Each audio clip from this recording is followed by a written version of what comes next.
Alrighty, so thank you for coming in. If you guys don't know, I'm Chaz Flemmings. I'm running for city council here in Manhattan Beach. I'm a one-year resident by November. So coming into this election, coming into this time, even in public service when I did make the commitment going forward in 2020, as far as giving my resignation in February and leaving my job in March to go in public service, especially around COVID being the biggest situation happening around that time. So there was, in the last well, actually it's been 10 days, 9 days, but in the last 10 to 9 days, there have been some publications out that has put me into a light where, yes, I have lost votes. Yes, there has been doubts in my credibility and my integrity. And at this time, I need to speak out because this is a situation that is affecting my livelihood. People don't understand. I'm not a plant here in Manhattan Beach. I am your resident, I'm your neighbor, and I am your candidate for Manhattan Beach, trying to make a difference in bringing diversity and inclusivity as well as transparency. So regarding the Beach Reporter that came out, this came out here for October 1st. It had all of the 7 candidates on it. It was a great article, actually. They really did put good content in this. But when it comes to things of integrity and coming to Manhattan Beach, getting supporters' votes on and donations, it comes to the point they're putting me into stating that, and I want to get a direct quote. Sorry, I don't have it bookmarked where the page is at, but here we go, stating that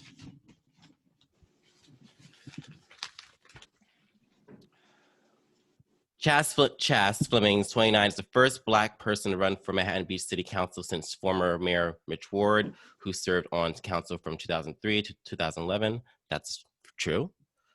It comes to this issue that the wording, the language, how you read it is how you perceive it. Flemmings' council campaign was originally a first step to his running for governor of California in 2022. He said, but he's now committed to creating a change in Manhattan Beach. That is not true. That's slanderous to the point that I left my job to go into public service. When I went to look into going to public service, I was in Manhattan Beach at this time for less than 5 months. Less than 5 months residency in Los Angeles County, just for people I want to educate as far as where I was at, means that there's not a lot of placement in public service you can do as far as in government office. So the only office I could apply to be in at the time for an election would have been the gubernatorial office, not even thinking of Manhattan Beach at the time because I was looking at a whole slew of issues going on in the state. So when I did reach out to Tyler Evans, who did write this piece, and asked, how did we interpret this from our conversation? And this is all in text message. She stated that she assumed that I had to be in a certain office to get into the gubernatorial office, but that's not true. Being a governor, you get to be over 30 years old, be in California for over 2 years. And I mean, it's just things like that language where you put that I was taking this opportunity in this election to take title, notoriety, to go into a state office when I've committed to everyone here in Manhattan Beach that I've taken my head from the clouds in a situation where we need to look at the ground we're stepping on. And I was not conscious of that moment until the July 9th police forum, which I did speak on, which is documented on the city council website.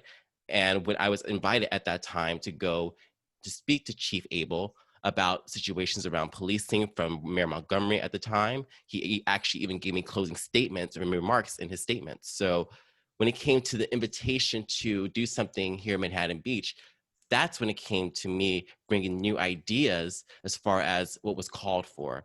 And if anyone has any questions about that article or even this topic of the gubernatorial office and that candidacy, please feel free to speak because I would love to clarify, because this situation has taken people thinking I'm here trying to do something and float on, which that is not my MO. So any questions before we actually go on?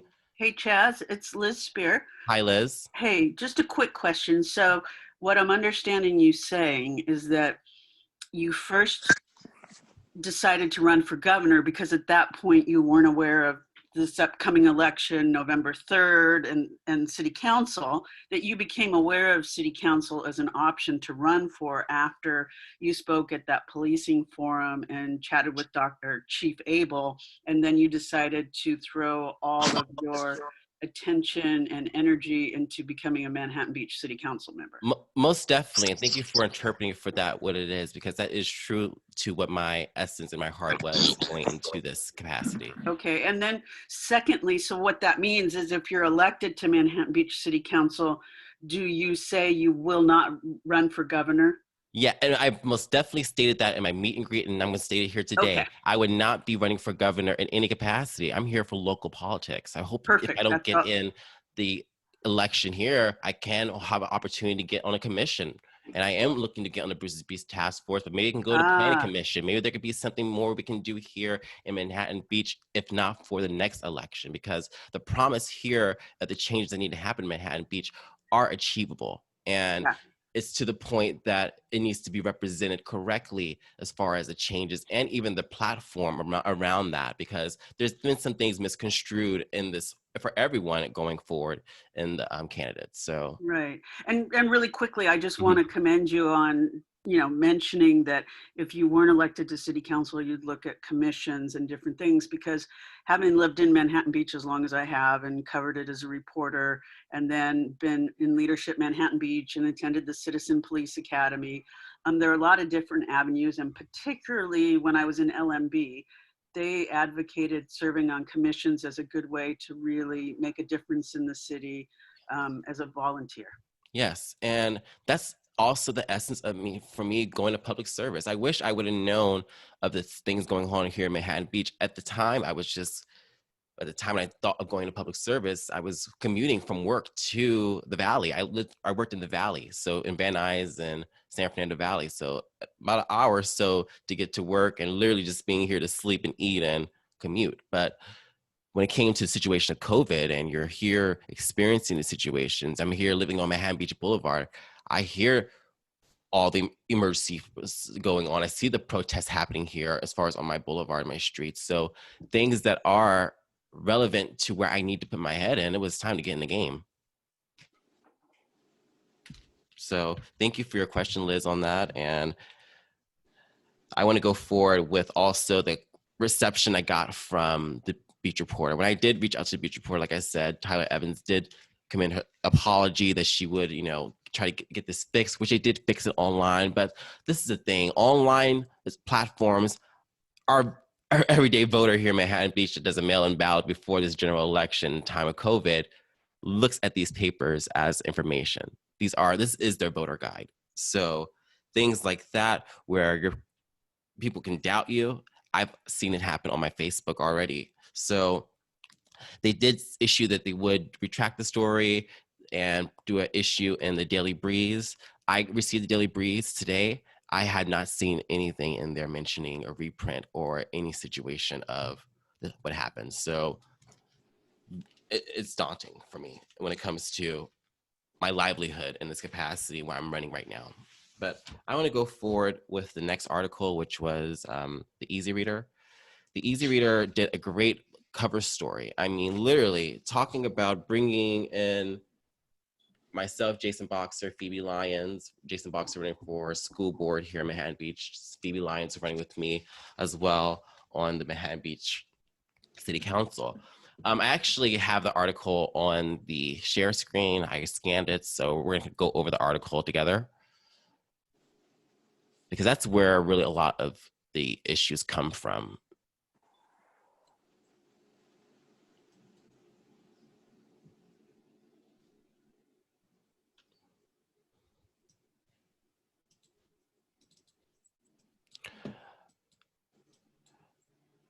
Just let me know if the screen is shared, please. Can we see the screen? I can, yes. Okay, alrighty, thank you. So going forward, Chaz Flemmings, Diversifying Manhattan Beach, great title. I mean, I actually had a conversation with Mark McDermott, and we text a lot of this information that got misconstrued. So I was just so confused when I read it. I'm like, whoa, what's going on? So when it comes to even I love that they put us in front of the cover. It's great to have the young candidates in that capacity, but in every article, we're putting the age and we're putting the youthfulness into this, which creates separatism in politics. I mean, I'm calling it what it is. So it says I just highlighted some of the areas. Young life, he went from being a chef to an aspiring political leader. For me, in my capacity, I was a hospital supervisor. That was never mentioned. And it says also where I worked as a chef for Mission Community Hospital. If you looked at my LinkedIn, if you call the hospital, I actually give them permission to give anyone any information about me. You would see where I was at. I was not a chef. I was a retail and catering supervisor for 2 years at Mission Community Hospital. In that capacity, what I did was create all the catering events for the hospital. I ran the cafeteria. I employed 7 people. My youngest employee was 23 and my eldest was 73. So just a spectrum as far as where my leadership was and understanding and being in a healthcare facility. I mean, we were doing events for public service, Adrian Nazarian, who actually gave me one of my certificate of recognitions, we did an event for him. I never actually even met the gentleman, to tell you the truth, but he's most definitely bestowed me on 2 certificates of recognition for my hard work, which I would love to show you guys today or later. But to call me a chef is belittling me. I was retired as a chef for 2 years at the time. I mean, going on my 3rd year now, to the point that putting me in the light of a chef where my work is being denounced, where I did bring the retail catering license to my hospital under my supervision and my direction. I did leave my budget in my department. I did leave my staff, and I was an active member in administration in the food service department. So things that they put out when they had the right information and didn't do due diligence is very telling. So it goes forward with, some accurate data. Let's go over the highlighted. Flemings couldn't help thinking, given how early medical professionals were aware of the threat, that things should never happen this way. It was that, and also government officials. At the time, I was looking into running for governor at this time in February. So at the calling for all this happening as well, understanding what was going on the state side, there was so much left out. I mean, goes forward into a quote I said. Here we go. This is something that just, I don't get why this, and I'm going to show you the text messages today, by the way. As the pandemic unfolds, he turned his attention to helping his former place of employment organize a donation of 160,000 pounds of personal protective equipment to the hospital, which he was recognized by District 46 Assembly Member Adnan, that's an error in the name, by the way, Nazarian.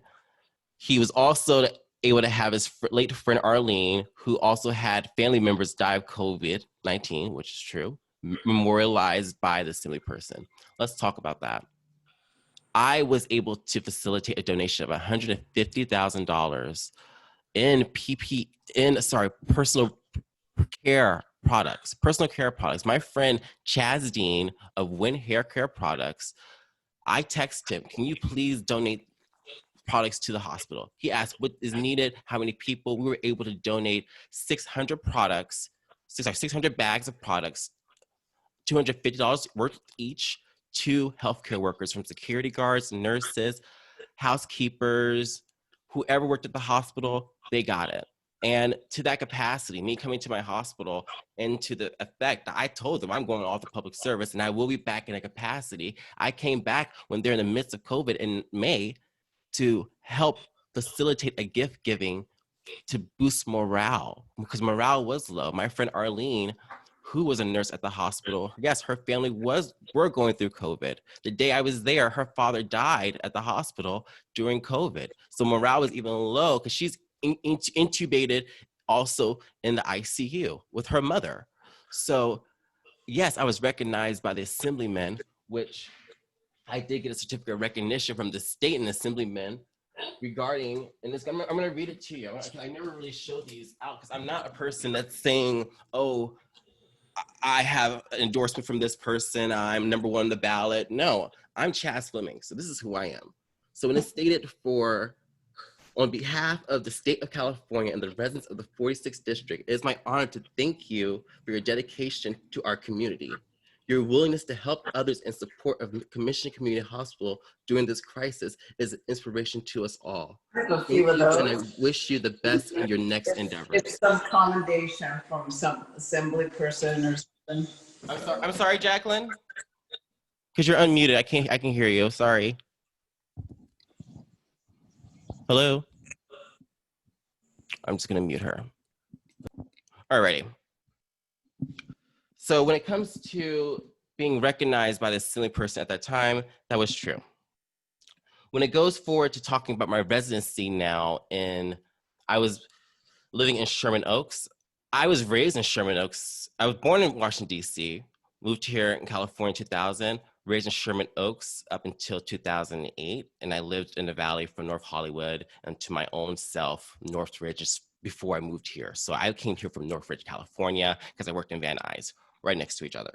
Information that was in text messages as well. And also, this is where we get to the point where this is, I mean, we need to talk about. In May and June, he met with local Black Lives Matter organizers. I never met with local Black Lives Matter organizers. I was never a part of Black Lives Matter. I'm not a part of Black Lives Matter, the group.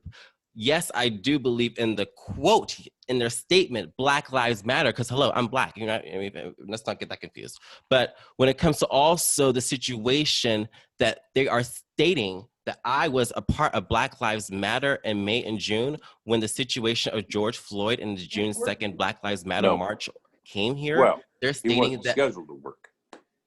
I'm sorry. They're stating that in the Black Lives Matter, as far as organizing the situation where we had to get our businesses boarded. The schedule shows next. Where I support businesses as far as here in Manhattan Beach. That information is horrible because the fact is of the matter, I connected on Twitter with 2 Miracosta High School students who actually even spoke at the July 9th police forum before and after the situation, after the situation of understanding who organized the event. I was, as far as like commending them for organizing such a peaceful event here at Manhattan Beach, which I attended from the sidelines. I wasn't in the crowd because this is in the midst of COVID. At the point of the matter, that information of putting that I was in organizing Black Lives Matters, even to the situation with the arms at the event, that could be misconstrued to that. People don't understand putting that information out for a falsity on my character, on integrity, and even to the situation of how people were concerned to have to board their businesses up and think about their livelihood and safety.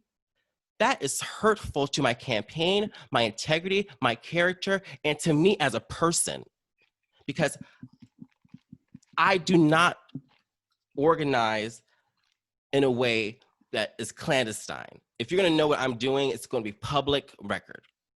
Stating also, yes, the community forum grew from the Black Lives Matter, for the policing grew from the Black Lives Matter protests, and Chaz participated in the Zoom call, which he inspired to dedicate this public service to the town where he lived. That's true, and that's on document. If I would love to, if my website, actually, I will put that link of that meeting and the timing on that meeting if you want to go from where Richard Montgomery gave me an invitation to talk to Chief Abel, and most definitely gave me closing remarks on how I can make an effort here at Manhattan Beach. So the situation of any attacks coming from anybody on the candidate forum is questionable. Hey, Chaz? Hi, Liz. Yeah, no, quick note on that. I completely get what you're saying about saying in May and June you met with local Black Lives Matters organizers, because you did not, one. Mm-hmm. And those 2 kids who organized the June 2nd protest were from Miracosta. Mm-hmm. And I think their name is Jamal or something. Yeah, there's Jamal, another woman, like Dahlia or something. Dahlia Feliciano and Jamal something. Yeah. And it was a very peaceful protest.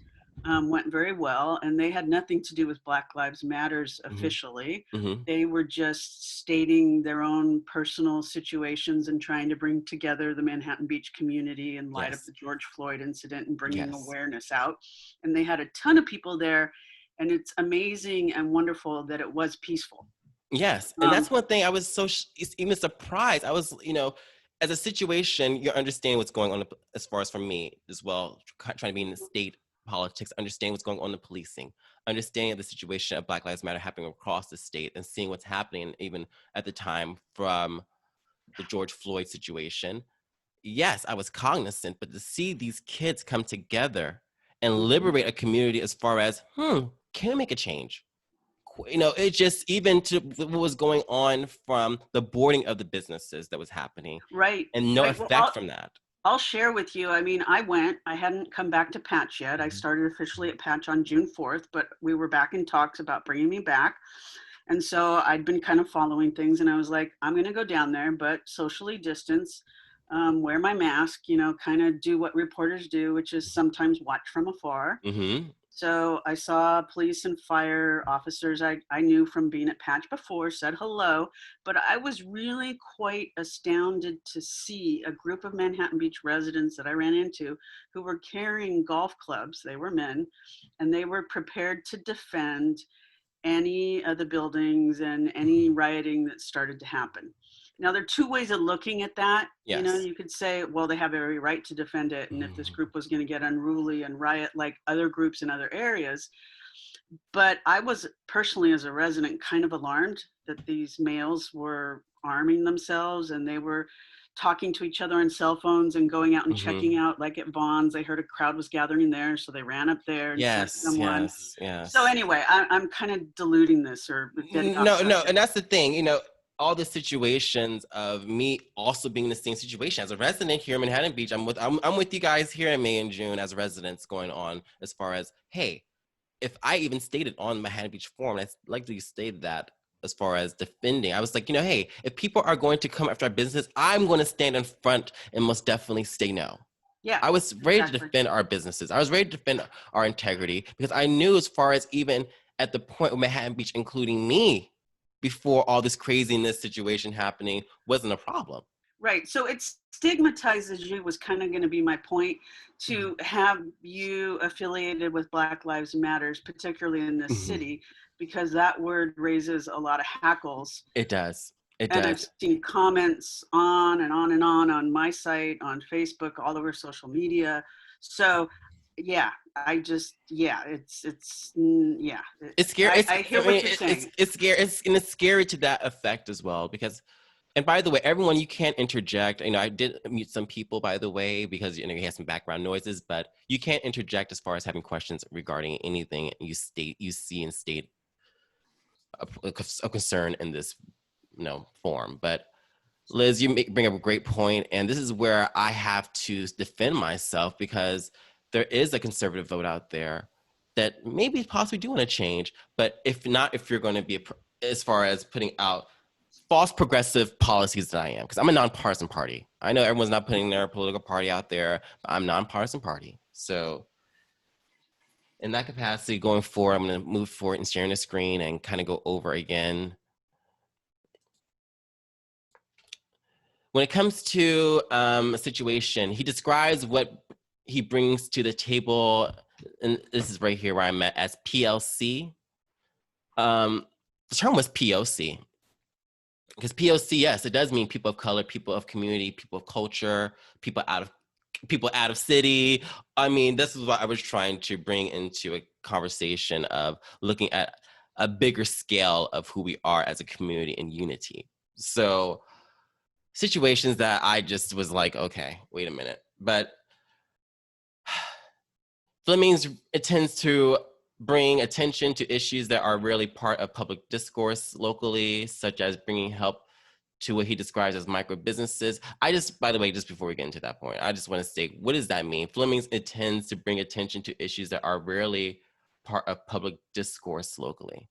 Can anyone clarify what that may have meant, or would you interpret from reading that? Because I'm not looking for to use anyone as a witness or anything. I'm just like literally, So I'm just trying to Chaz, understand. What does that mean? I mean, and someone else should probably speak, but I'll throw Please, myself please, in too. someone else. But I'll unrecord us, please, if that needs to. You guys feel safe on that, but yeah, no, it's just interesting because micro businesses, I mean, I would wonder, like, I don't know what that term means. Mhm. And small businesses in very Manhattan Beach, a lot of majority of businesses have fewer than 30 employees when you're talking downtown area, yeah. And North that's true. Manhattan Believe me, Beach. that line lead boat list is great as far as like micro business. That's something I am support up micro and small businesses because we do have a lot of micro small businesses here in Manhattan Beach. Even going into independent contractors that do have to pay business taxes on the state now, being through AB5, which is the gig economy crash bill, as they call it. But it was just like discourse locally. I just understand what he meant by that. But I was like, okay, because even when it comes to bringing support businesses, you're talking about Black Lives Matter in May and June when businesses had to close down and patch up. I just don't understand. This is it's like talking out one part of my mouth almost. He said he notes that as far as affordable housing, when it came to affordable housing, this quote was taken off wrong. It said affordable housing is coming to Manhattan Beach. I said the idea of affordable housing has already been coming to Manhattan Beach. This is coming from the housing element and from 2013, from 2021, which is in effect. In affordable housing and transitional support housing for homeless is two different things, by the way. I just want to put that out there.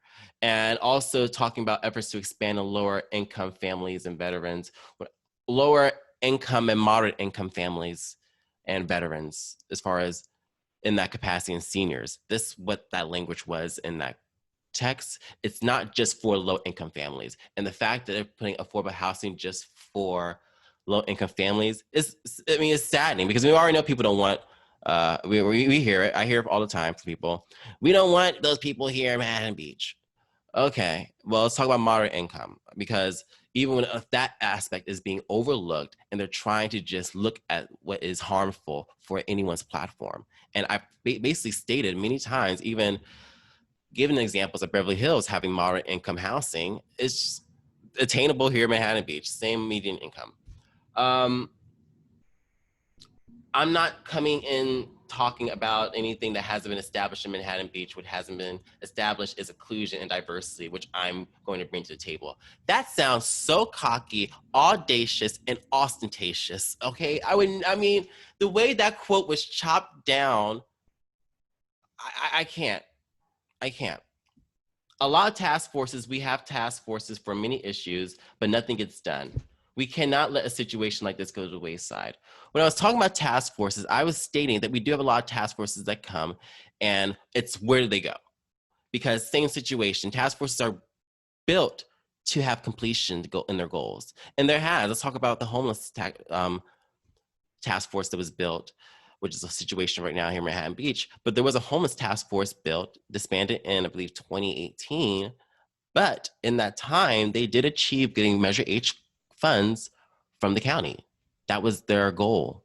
And that's why they disbanded. So when it comes to the situation of talking about task forces and the intent and the reasons why task forces are brought by and even disbanded, is the conversation is that we cannot let the situation of diversity and inclusiveness around this Bruce's Beach conversation get to things that are to the wayside. We just cannot let things that are happening outside of Bruce's Beach also bringing in inclusivity and diversity affect the whole situation of why this task force is.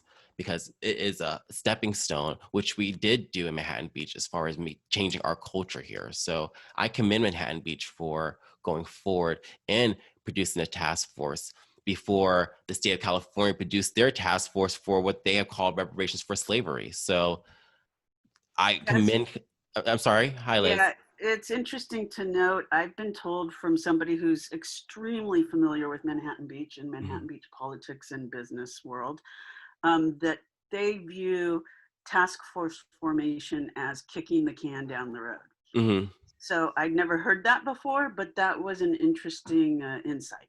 And And people do. They're like, okay, what's going to be achievable from a task force? What's going to happen? I mean, even the housing task force, that's still a situation where we still should have a task force around that. I mean, even when it comes to the environment strategy plan that we have here in Manhattan Beach that is expiring this year, we need to have a task force. Situations that we need to include more of the conversations in the community, but also have high achievable goals in that aspect as well. And when it comes to I am fighting for equality and transparent government, it's true. I'm fighting for everyone to be looked over the way I've been looked over, because I have been looked over. And when it comes to situations that we have people in the political game in the Manhattan Beach City Council, they need to be a little more transparent where they are in their filings and they are in their time, and most definitely what they are in their platform, because that needs to be evident. Because if I'm not full disclosure, please ask me anything. And I just wanted to just share that information and just go over now with the communications around that situation. So I did reach out to Kevin Cody, and talking to Kevin Cody, understanding what happened. He told me, oh, we're short staff, and that's what happened. I'm like, wait a minute. I don't understand how being short staff has to do with, I'm sending you in text messages to Mark all the quotes you put into this story, and also the figures, the facts, and it's manipulated to other situations. I just don't understand that. That's bad journalism. And to the point that someone on Facebook told me, oh, I wish I would have known this before I cast my vote. I would have been making better decisions. That is hurtful for the fact that I lost that person's vote. I lost the fact that we can make a change for someone. And now I have to educate this woman who is a senior in the fact that in a vulnerable place in COVID shouldn't be out to do voting in person. That's the only way she can cancel her ballot and go forward in doing something of a difference if she wants to make it here in Manhattan Beach. And hopefully we get to a situation where that is better and the protocols around that to vote in person. But just the fact that we have to, now educate more on voting, educate more that we can't trust the press on situations, and educating others that we need to do our due diligence and questioning everyone who's putting out any information. And opening to that, does anyone have any questions? Any comments?